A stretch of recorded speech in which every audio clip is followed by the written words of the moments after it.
York City. 2 million people line the streets for Macy's Thanksgiving Day Parade. But when the winds start to gust more than 40 miles an hour, a giant balloon like Barney the Friendly Dinosaur turns into a 70-foot menace. It's like holding an umbrella, and those winds, especially in the streets of New York, it's like a wind tunnel.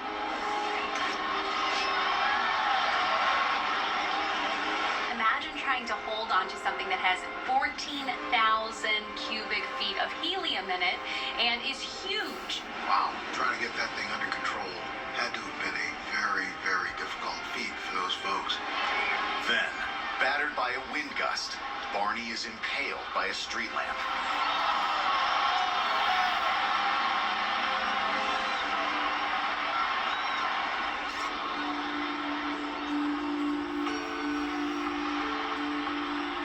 The high winds cause other accidents that injure 4 parade spectators and lead to tighter parade safety guidelines. Now, when wind gusts reach 34 miles an hour, giant balloons are grounded.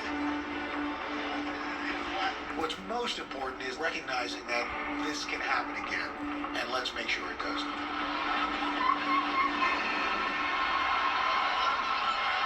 From the streets of Manhattan